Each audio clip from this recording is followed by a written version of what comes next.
It is 5, and I am live. Are you with me? Do you see me? Do you hear me? Robert Call, man, you're always first. You're always first in the door, man. I like that. All right, here comes Marvin. Oh.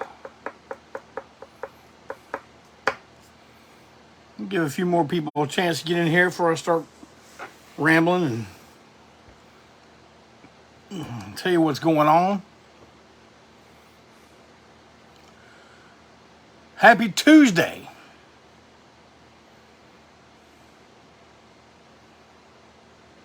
It wasn't crippling hot today, which is very nice. Oh, we got Gavin Nash all the way from the great country of Australia here with us today. How's it going, Gavin? I guess some records have shown up. There's my main man, Dave Prino. Robert Arnett's with us. Stefan from Germany. Oh, there's Jethro Skull again. I'll go ahead and get started. Well, hey, Byron, how's it going, man? It should be of no surprise that I have absolutely nothing planned. Well, damn, Jeff Clayton, you gotta, from Tuesday to Tuesday, you can't think of nothing? No, I can't.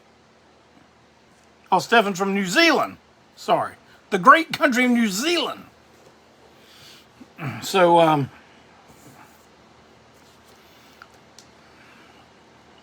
man, it's like Tuesday comes around and I'm like, oh, shit, I don't even know what I'm going to talk about. That's why I really need y'all dropping me some ideas, tell me what you want to hear about. But I did kind of wrangle something up. I'm going to copy the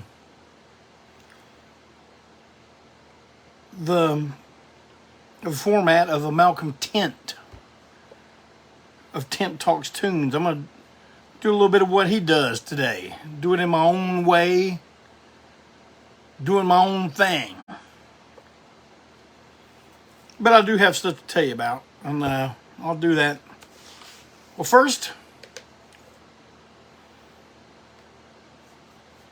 advertisements.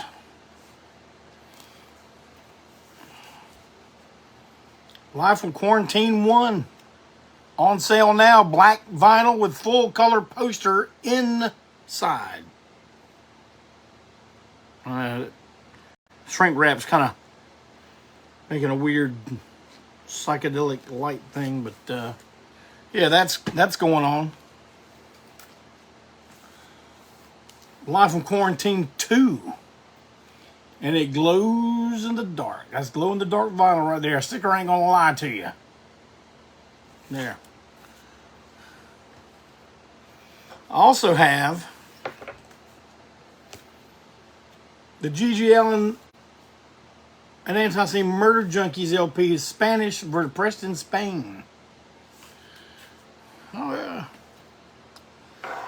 And just in case you weren't tuning in last week, let me tell you about my main Jeff Williams and his rockin' teenage combo called Stop Talking. This album is out now. Now, I had his email written backwards on something so that y'all could see it, because, you know, I always broadcast backwards. But it's Stardust7734 at gmail.com. That's his PayPal. $20. Get you one of these. Look at this good shite. That's loud, short, fast right there, boy. I think you'll really enjoy it if you give it a shot. Oh, yeah.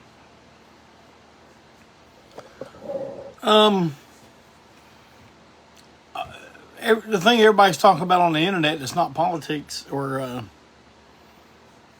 stuff like that is Ric Flair's last match that happened this past weekend in Nashville.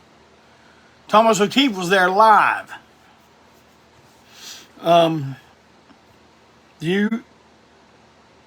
Do you really think it's going to be Flair's last match?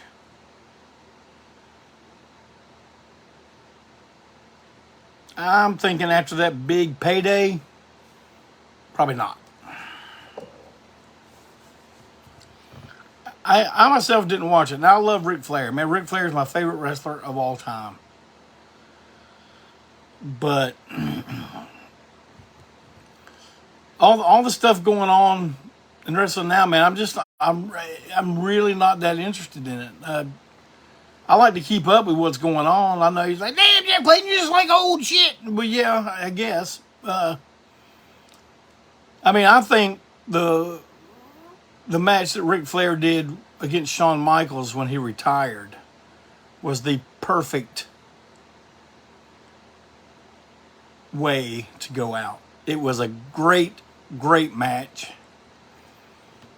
And I always thought, I don't make the rules in wrestling. I don't make the traditions in wrestling. So who the hell am I to say this? But I always thought that when you go out, you lose and you put somebody else over. That's what I thought.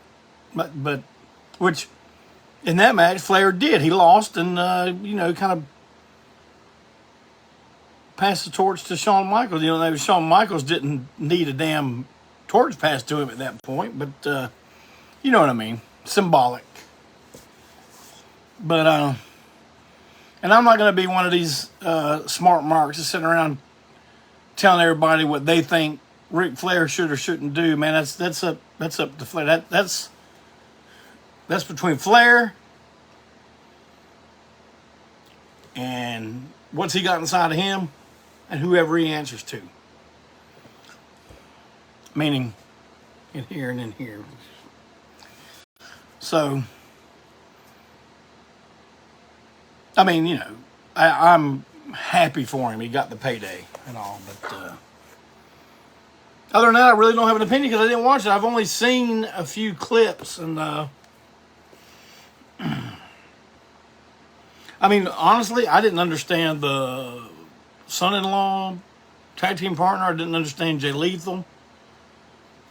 But did anybody call old JC? What do you think about this, boy? No one did that. So I'm not going to talk about it too much. But I mean, it's pretty exciting. Pretty exciting that it was going on and everything. I saw some people say that SummerSlam was good.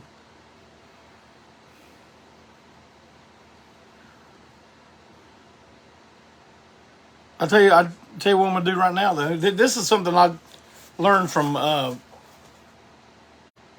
Malcolm and my good friend Michael Pilmer, who has a Thursday broadcast on YouTube. He saves up his mail and opens it all up and see what it got. I'm gonna do all that, man. I get a lot of shit, but this one I got today. Look at how someone made that up. See the O right there? I made it into an Alice Cooper eye because they know I'm all into Alice Cooper. It was, I won't show his address, but it's Adam Neal of the Hookers and Savage Master. So yeah, I'm going to open this up, and I think I'm pretty sure I know what it is. I think it's the new Savage Master LP. And if it is, I am going to show it to you. Oh boy. A lot of good shite in here. Always reuse those mailers, kids. Okay. Let's see.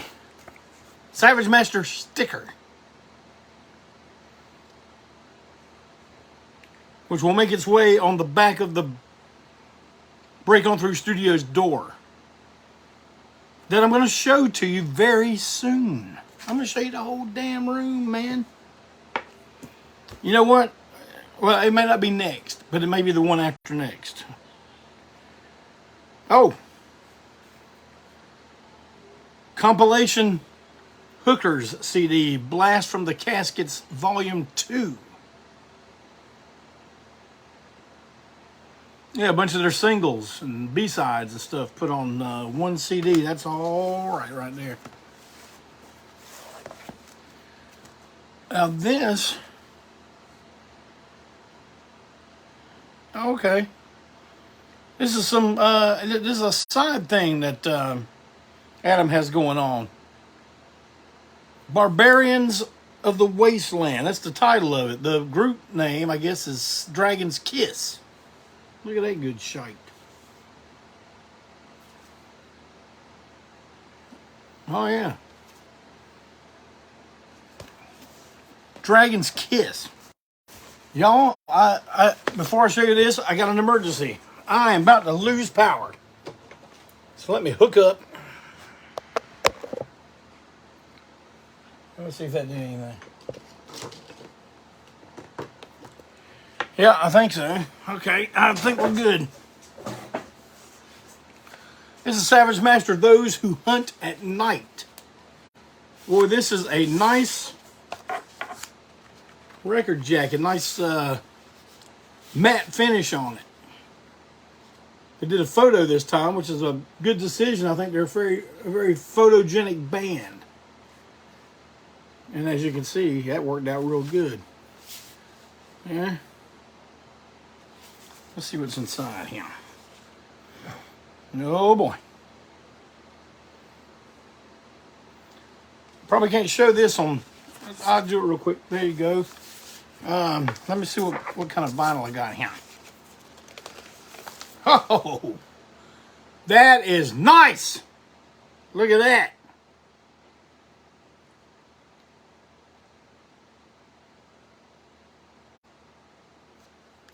Nathan wants to know if Kyle Whitefoot is back in the hookers. I do not know, Nathan. I'll be talking to Adam in a day or so. I'll ask him. I'll let you know.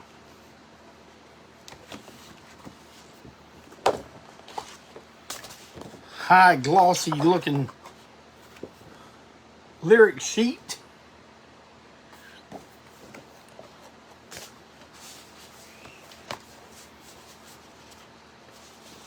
That's all right. Now, you know you can find Savage Master online, Facebook, Instagram, and you will know the ways to order their new album. They're kind of like me. They post that stuff up all the time, man. If you hit it one time and like it, you'll see it all the time. So do that and get you a copy of this. There's a lot of different vinyl variants, from what I understand, but I'm really happy with the one I got. That black and red, that is all right. Okay. Man, I had something else too lined up I needed to tell you.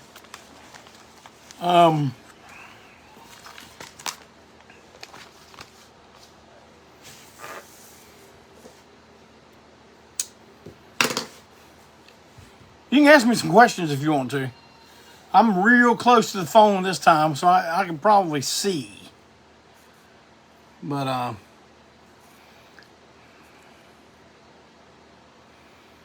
Alan says he loves my shirt. Thank you, Alan. Said his mom bought Live at Budokan when he was 3. Man, I saw Cheap Trick when they were promoting the U.S. release of Live at Budokan and were playing songs from Dream Police that was going to be out soon after. Oh, yeah. So they had a great band opening for them. I try to turn people on to this group whenever I can. They were kind of one of the unsung heroes in the 70s rock. But they were called TKO. The same name as our record label, TKO. And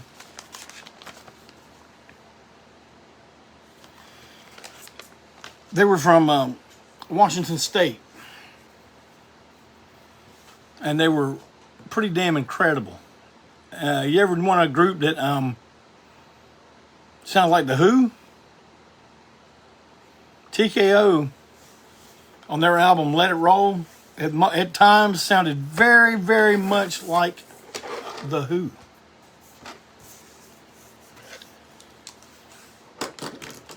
So you give that a listen tonight when you're going through YouTube or Spotify or something.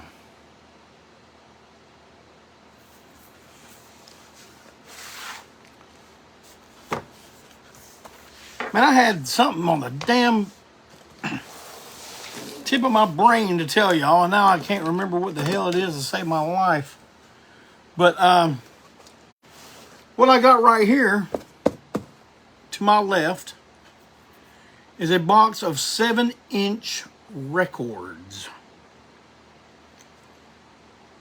Now you may say, damn, Jeff Clayton, why you only got one box of 7-inch records there? Well, because you know what? I used to have about 6 or 8 of these boxes full of 7 inches and singles and stuff. And man, I ain't gonna lie to you, I got rid of most of them. I sold a bunch of them off or gave them to people that I knew would really appreciate it. But I have, I don't know if I got a bunch of our singles, and I got a bunch of stuff that I kept, you know, from bands that I know and stuff like that. But I got this box right here is some of my favorite 7-inch records that I kept all this time. And I'm gonna pull a few of them out and talk to you about them. You guys remember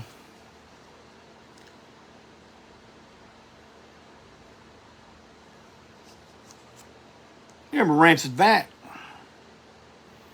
Here's an original Rule Breakers Rule autographed by Marla V and Phil the Whiskey Rebel Irwin. This is one of my favorite records of theirs right here.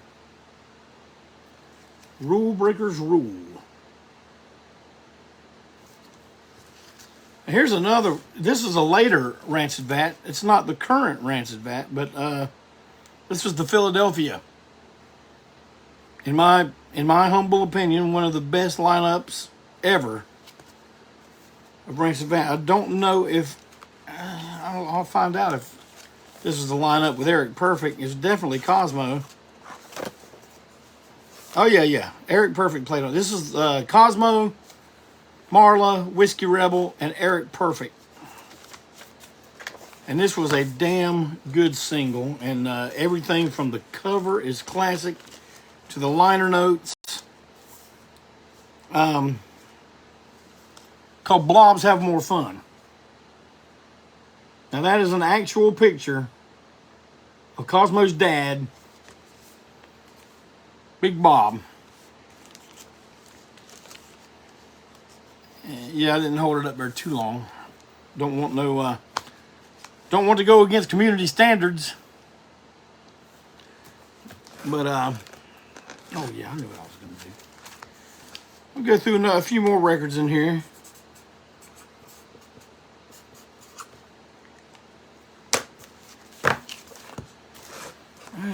I'll tell you, even though I got rid of a bunch, I still got a bunch. Oh, here's a Hostile City USA cheesesteak edition. It came wrapped in a cheesesteak wrapper. Can you see that? Came with a napkin too.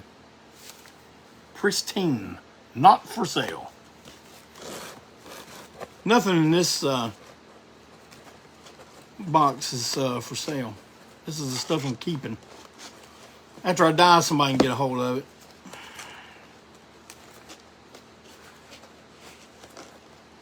Let's see what else we got up in. Oh, yes. Yeah. Man, look here. These are some of my prized possessions right here.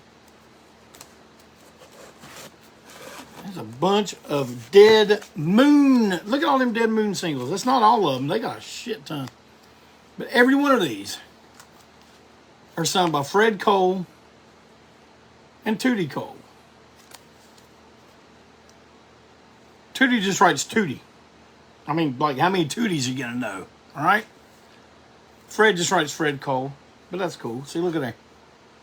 I met them when they played with Pierced Arrows in Atlanta. It was their first tour with Pierced Arrows. And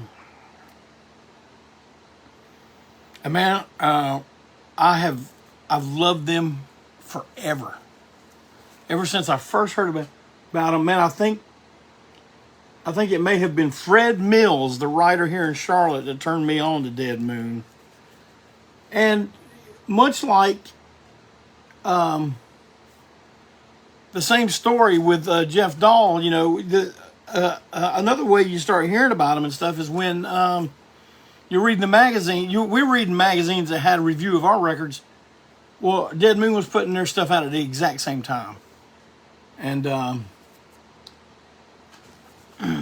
yeah, these aren't going anywhere. All of them. Well, okay, yeah, Fred signed this one too. Man, they were the nicest, coolest people you would ever want to meet, and I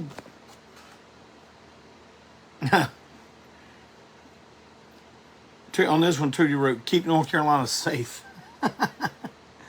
But they were some of the nicest folks ever, man. I had been a fan for years and years, but we never, ever crossed paths, man. We were always in Europe around the same time, but we were like a week ahead. They were a week back, whatever. We never converged at the same time, never shared the stage, and we both agreed on our talking that we wanted to do that at some time, but it was never to be. Because Fred passed away a few years into Pierced Arrow. But he was a really good guy, man. I treasure these records. I got all the, man. When I tell you I brought everything, I brought everything. Now I got more Pierced Arrows. But see, man, I'm gonna tell you something though.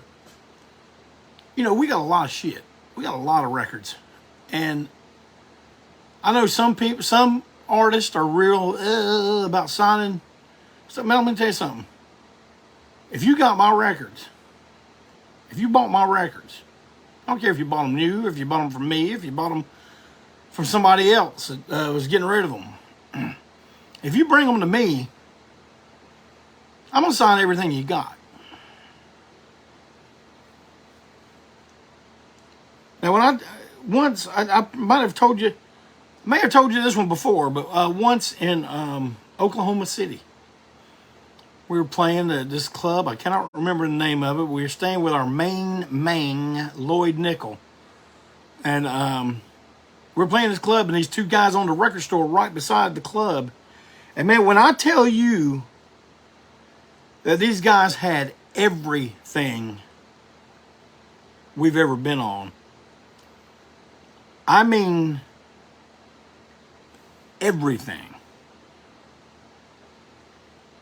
Compilation 7-inches that came in European magazines. Cassette tape, fan club cassette tapes. All the obscure, weird stuff that Malcolm did with the 8 tracks and stuff like that. They had it all. Two guys. They brought their stuff in boxes. And I know that, and man, they were a little apprehensive. Ah, man, you know, I know that's a lot of stuff. And we said, you know what, man, we're going to sign every one of those. Well, the only two that were on everything was me and Joe. So what we did was Joe sat at one table, I sat at another table. One guy brought his box to Joe, the other guy brought it to me, and we sat there for an hour and a half and signed every single thing these guys had. Jeff Clayton, you could have charged it. You know what? We don't do that.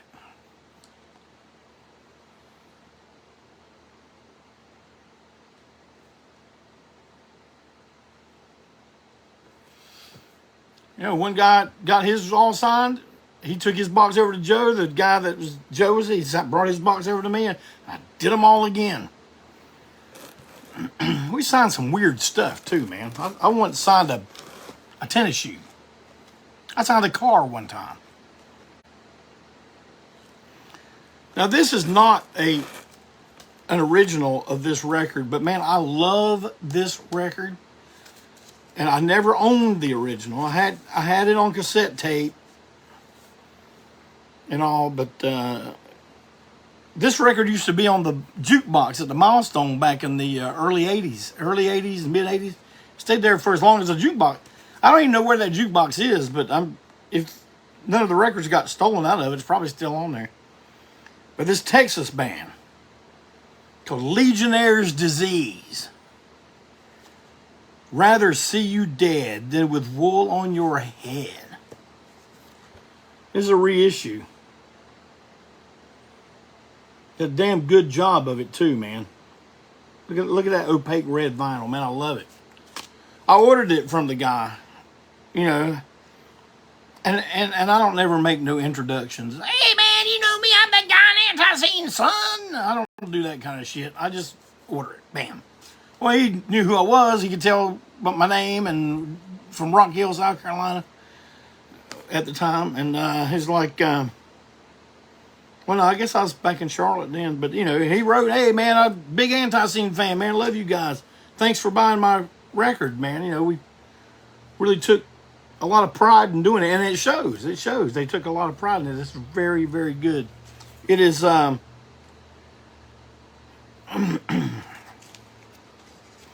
Let me see what the label's called. Lunar Lab. Lunar Lab Records.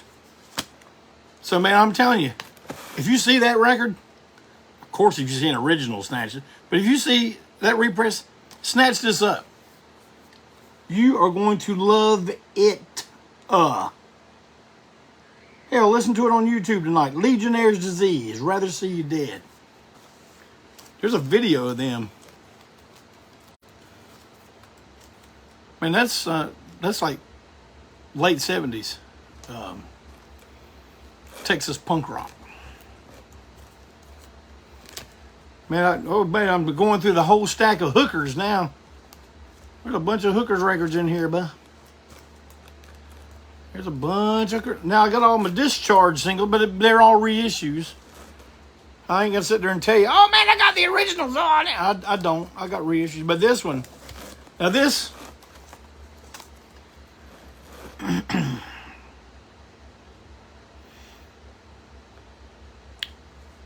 don't know if this is an original record. Maybe someone out there that knows more about this could tell me. But I got this. I got this shit. Probably an 80, I guess. I don't know. I love this record. I hate the rich and you're not blank.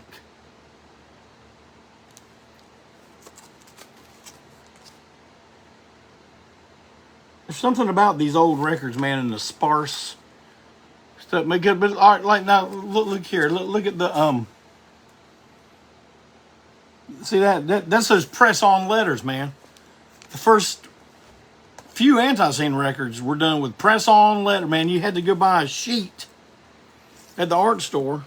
You find the font you like, and you'd sit there and rub all these things and spell all your words. And of course, you know old JC gonna spell some words wrong. So then I'd have to take a pen and write the right letter and point an arrow to it like it went there. It was punk. It was punk! This is one of my favorite records. This is an original. This is from a band from Richmond, Virginia called White Cross. I had the pleasure of seeing these guys many times. When I first moved to Charlotte, we used to take trips up to Richmond to go to a place called Benny's, where we'd go see, let's see, who did all we see there? MDC, Crucifix, Fang. Yeah, I went up with all the Raleigh people. They were going up there to support COC or No Labels or something, and then I got to see man, I really, really love this band, and this record is fucking awesome. Their album What's Going On is also very good. And this was autographed by the lead singer, Crispy. To me. Love these guys. We got to play with them. It was a later version, but hell, we were a later version. But we got to share the stage with them, and I was so pleased. And here's another one I got. Not an original, but a damn good reissue. Pressed on purple vinyl. The purple vinyl was for a show we played in Detroit. It was Tesco Fest. Man, you talk about a damn good show. Iron Cross was there. Negative Approach was there. The Meatmen. Us. Gangrene. Did Detroit even deserve that show? But yeah, look, signed by Sab Gray. And this is a damn good 7-inch too, a good EP. Iron Cross. If you ever see that anywhere, get it. Oh yeah, here's one I like. Not like all of them, but here's one I want to show y'all. There's a bootleg by Old Metal Records out of Arlington, Virginia. Matter of fact, Witchfinder General, Burning a Sinner, Back with Satan's Children. I guess these were demos. Only 300 pressed to this. I got number 294. Love that band too, man. If any of y'all have never heard Witchfinder General, do yourself a favor. YouTube, Spotify, that shite. As soon as we get done here. Now, here's one. Here's the ones y'all are going to like. Oh, yeah.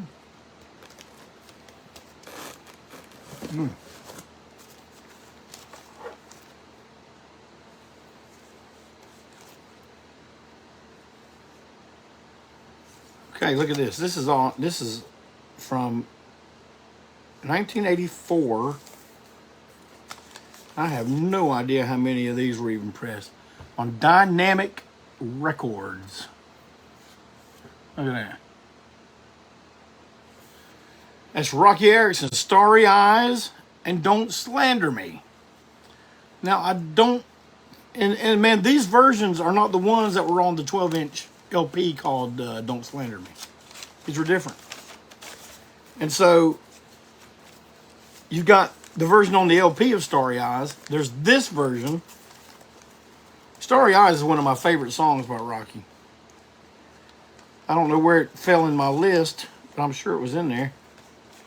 You might, some of you fact checkers might go, damn! Damn, Jeff Clayton, you... We saw your list, you didn't have Starry Eyes. But you know what? Now, today is now, and my list will have Starry Eyes in it. Now, here's one on Mars Records. This one has... Now, this is Rocky Erickson. They spelled Rocky Erickson wrong. And Believe Alien. Starry Eyes. And Red Temple Prayer. Also known as Two-Headed Dog.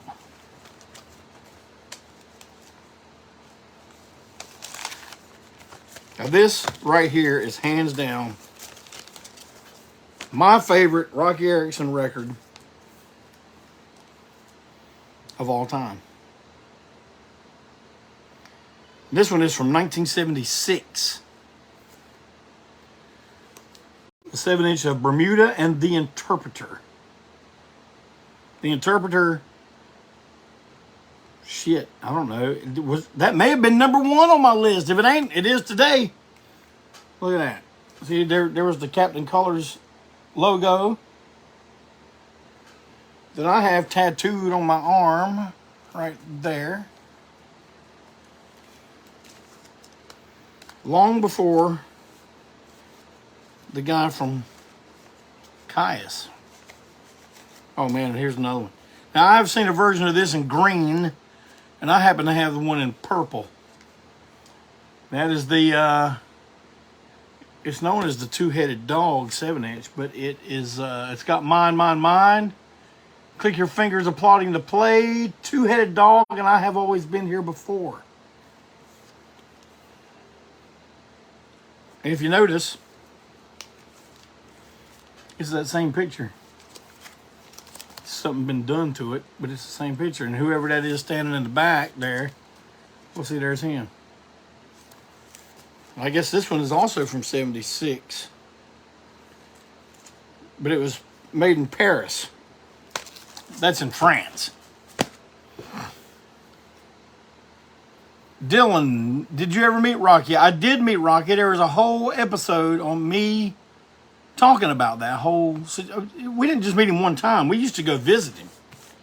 Every time, man, a trip to Austin, Texas wasn't a trip to Austin, Texas unless we went by and saw Rocky. Here's another record I am very fond of. A lot of you guys may not know this band, but you do know one of the members, Harley Flanagan of the Cro-Mags. This was one of his first bands when he was a kid, man. That's him there on the end.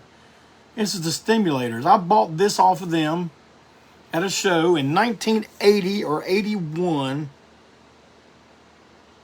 at a Milestone. Man, there's only like 15 of us there, but man, we had this band was so good. I can't even describe how good this band was. If you ever get to listen to it, they did a cassette on Roar cassettes. Do y'all remember those? You remember Gigi's Hated in the Nation was put out on Roar. Oh man, I know I want to talk about these. I'm about to, oh shit, I gotta talk about these too, huh? Okay, I pulled out some I want to talk about. Now they're all out of order, I don't care. The only one that ever plays any of them is me, and I don't even play them that often anymore. I'm glad y'all still do. Speaking of 7-inches, you know, I'm gonna let you guys know I still have this for sale. And the only place you can get the orange vinyl version of this is from your old pal, Old JC. So keep that in mind when you're looking at the ANTiSEEN merch page on the website. I also have some of this. Very few. ANTiSEEN with Jerry A. from Poison Idea. Oh yeah. And do not forget my debut record on Long Haired Weirdo Records of my old pal, my mentor, Scott Savage. If we're talking about 7-inches, I know y'all are in that 7-inch mood now, so go get you one of these too now. Man, here's a big favorite of mine, put out by a record label that I love, Norton Records. Billy and Miriam used to run that. Miriam still does. Billy has passed away, sadly. But this was, they were the people that turned me on to this through an LP called Born Petrified. But this is a single that came out later of the late, great Jack Starr. Chicken. We covered the song Chicken. I want to show you this. Man, I love this record. I don't even know why I bought it.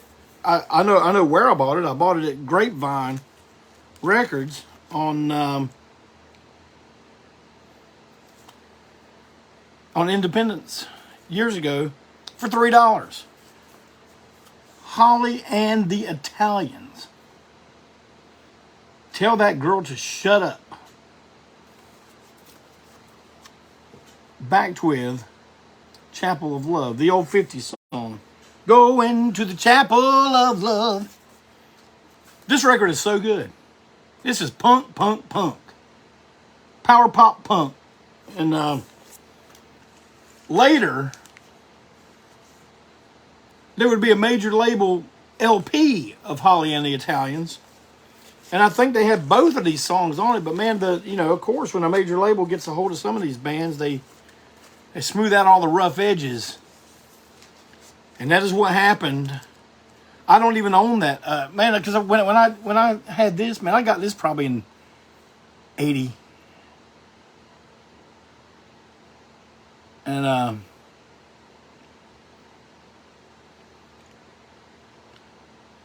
Brad says there's a bunch of Holly and Italians on YouTube. Well, man, I'm gonna look at that. But yeah, that major label album just kind of smoothed all the rough edges out. This is the rough edges intact. So if you ever see this, get it. Hear me? Now I'm about to move a little fast now. I'm about to run out of time, but man, I want you to check these out. Thin Lizzy. I don't know about that.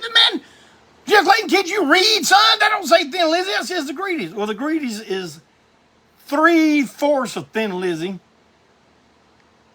and half the Sex Pistols, Paul Cook and Steve Jones. Autographed to me from Scott Gorham. Scott Gorham was playing in a band of his own called 21 Guns. And they opened for Neil Sean of Journey's band at a club here in Charlotte. Rockies. I guess it was Rockies. Yeah, and Scott Gorham sat and talked to me and Tom O'Keefe for over an hour. And this is another one. When I tell you I brought everything, brother, I brought everything. And he signed every bit of it. And you know what? He even did something I don't do. Like if someone brings me 150 records, I just go Jeff Clayton, or I date my autographs if I sign with people. All right, Jeff Clayton, 2022. Jeff Clayton, 2000. Every single record of mine he wrote to Jeff, thanks, Scott Gorham. That is a class act. I don't care what you say. And then it wasn't all just thanks. It was all like rock and roll, man, or great to meet you, stuff like that. It really made an impression on me.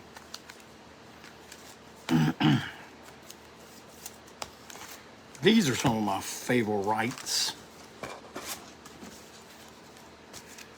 Now these are originals, but my Bloodlust single has got a chunk knocked out of it. But I don't care. Because my main Dave Prino got me that Venom 7-inch box set that has a reissue of this and this. So there you go. All right, I got a few more here I want to talk about. This is another one I want to turn y'all on to, man. Now, the last ones I'm going to talk about, everybody knows. Everybody knows the band anyway. But we were on a label. Our first album, Honor Among Thieves, was put out on a record from Red Lion, Pennsylvania, a record label from Red Lion, Pennsylvania called Bonafide Records. And they put out some really good stuff. It was a real honor for me to be on that label, to be with these bands. The Left. Now, I'm not talking about the Left that we hear about every day on the damn news. I'm talking about a band called The Left. If you get to pick up that, they have God, I don't even know what their first album was called, but their second one was Last Train to Hagerstown. If you ever see that and get a chance to get it, then you got to get it. You hear me? Parts of them songs couldn't even play it anymore because they're so un-PC, but they weren't no organization trying to. They were just a punk rock band.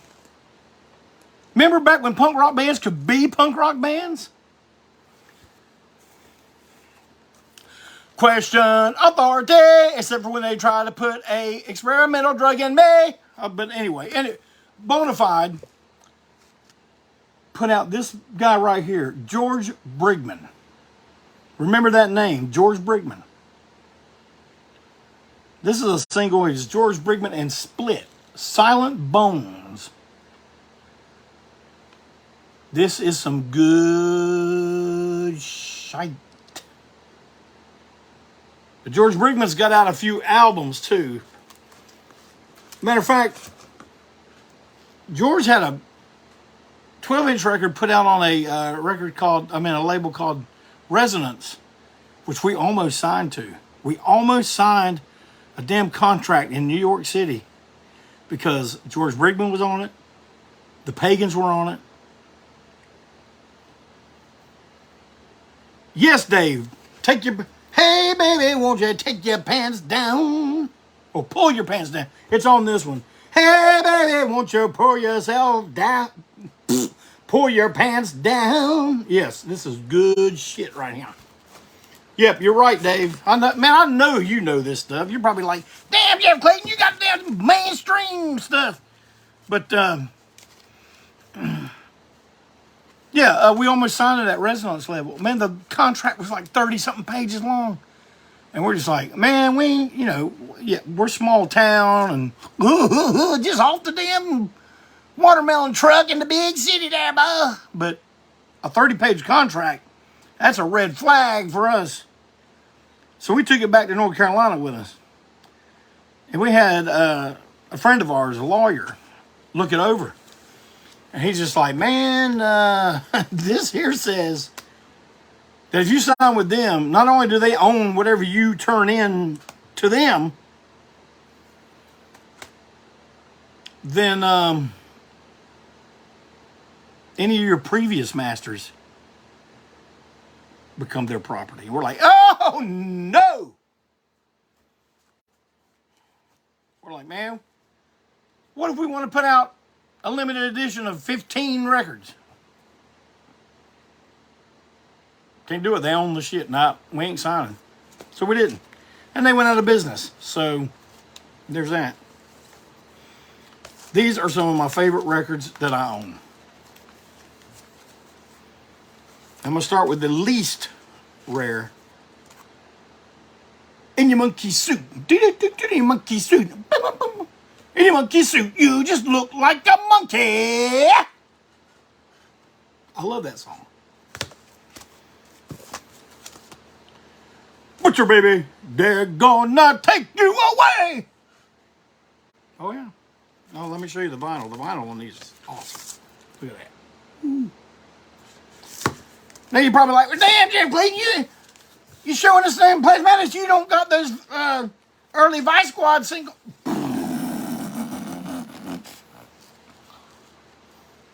Yeah, I do.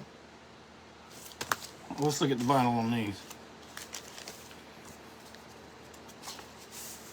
Yeah, this one's red. Red Butcher Baby. The original, the first Butcher Baby. And man, from what I understand, Wendy and some of the guys in the band actually went to the pressing plant and watched that record get pressed. They were so into the whole process. I thought, see, I like details like that. I like to learn shit like that. But, yep, that's it. A Vice Squad. 78. God, they were good. Yeah, Robert Arnett, I know you got all these. You know what? The only Vice Squad, well, I don't even know if it was Vice Squad, but the first three, I wrote you this on Facebook. I never owned Meet the Plasmatic. I own it now on that compilation LP that just came out, courtesy of Jimmy Repo. At Repo Records gave me a copy of it. I now own Meet the Plasmatics, but I've never owned an original copy of that 12-inch. And, and it's like, I think I saw it one time at Bleecker Bob's in Orange Dream Lover. I want to dream lower so I don't have to dream alone. I saw a copy of it at Bleecker Bob's, and I guess I would have bought it then. It wasn't very expensive, but it was the beginning of the tour. And I figured if I bought that record, by the time the tour was over, it'd be broken into 50,000 pieces or warped or misplaced or left somewhere. So I never got it. But now that, because of Discogs and all that kind of stuff, that's the only thing I got on my want list is that 12-inch. So every time someone puts one up, bing, hey son, there's a 12-inch plasmatic record here for you, boy. You want it? Come get it. And now that it's available to me every day, I just didn't see the desire to get it as much. Robert says he met Wendy in Tampa. I met her in Charlotte. I got her to sign a copy of Commander of Chaos. I have that for sale on Discogs, but I ain't giving it away. You're like, oh, damn, Jeff, when you sell a Wendy Williams autograph? Oh, wait a minute now. I got the book of the Plasmatics. What is it called? Heart in Your Mouth?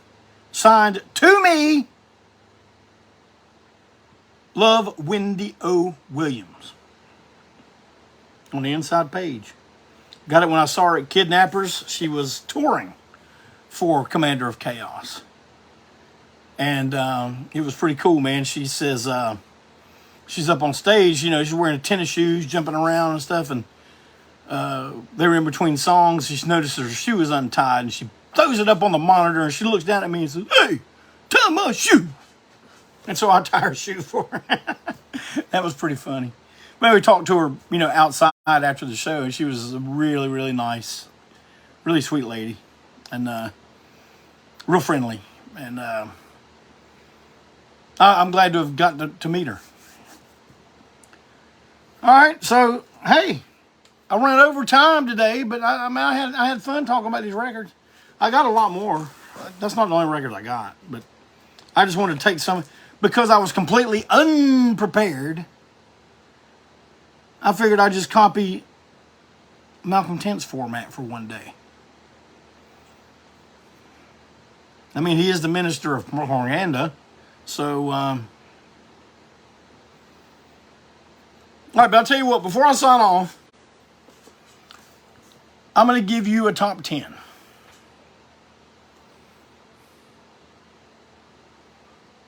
My top 10 favorite Misfits songs.